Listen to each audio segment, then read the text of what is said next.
कलकत्ता शहर का एक नौजवान नौकरी की तलाश में गांव के डाकघर पोस्ट ऑफिस में पोस्टमास्टर बनकर आता है।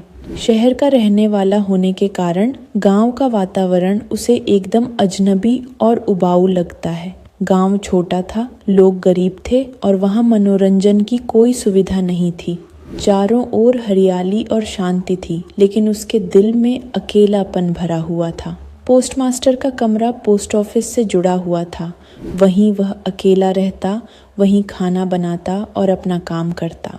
शुरू में तो उसने सोचा कि इस अवसर का उपयोग वह कविताएं लिखने और पढ़ने में करेगा, लेकिन जल्द ही गांव का सन्नाटा और एकांत उसे भारी लगने लगा। पोस्टमास्टर की मुलाकात गांव की एक अनाथ लड़की रतन से हुई। वह गरीब थी और छोटी छोटी घरेलू मदद कर दिया करती थी। धीरे धीरे पोस्टमास्टर उसे अपने काम में लगाने लगा। पानी लाना, झाड़ू पोछा करना, छोटी मोटी रसोई बनाना। रतन उसके साथ रहने लगी। वह उसके अकेलेपन को भरने लगी। दोनों धीरे धीरे बातचीत करने लगे। पोस्टमास्टर उसे अपने शहर की कहानियां सुनाता, अपनी माँ, बहन और परिवार के बारे में। रतन बड़े ध्यान से सुनती और ऐसे सवाल पूछती मानो वह भी उस परिवार का हिस्सा हो। रतन भी उसे अपनी छोटी सी जिंदगी की बातें बताती, कैसे उसके माँ बाप अब नहीं रहे, कैसे गांव के लोग उसके साथ कैसा व्यवहार करते हैं। धीरे धीरे दोनों के बीच आत्मीयता बढ़ने लगी। एक दिन पोस्टमास्टर बीमार पड़ गया। उसे तेज बुखार हो गया। गांव में कोई खास इलाज की सुविधा नहीं थी। उस समय रतन ने उसकी सेवा की। दवा पानी, खाना पीना, पंखा झलना, सब कुछ उसने किया, मानो वह उसकी बहन या बेटी हो। पोस्टमास्टर को पहली बार लगा कि इस पराये गांव में कोई अपना है। उसका दिल रतन के लिए नरम हो गया।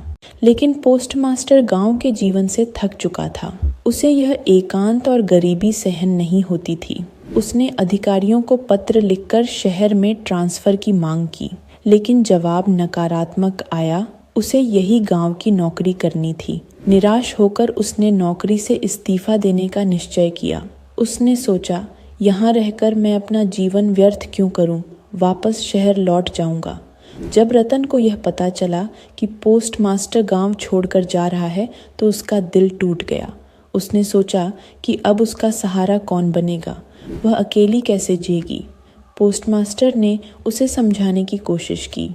उसने यहाँ तक कहा कि अगर मेरी माँ होती तो मैं तुम्हें अपनी बहन की तरह उसके पास भेज देता, लेकिन ये केवल औपचारिक दिलासा था। रतन जानती थी कि उसके लिए कोई जगह नहीं है।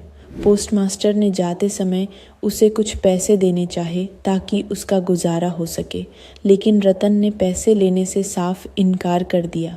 उसकी आंखों में आंसू थे। वह चाहती थी कि पोस्टमास्टर उसे अपने साथ ले जाए, पर यह संभव नहीं था। अगले दिन सुबह सुबह पोस्टमास्टर नाव में बैठकर गांव से निकल गया। रतन किनारे खड़ी रही। उसकी आंखें आसमान की ओर देखती रहीं। शायद वह भगवान से प्रार्थना कर रही थी कि किसी तरह उसका दादा पोस्टमास्टर लौट आए। लेकिन जीवन ऐसा नहीं होता। पोस्टमास्टर अपनी दुनिया में लौट गया और रतन वहीं गांव में रह गई, और भी अकेली और भी खाली।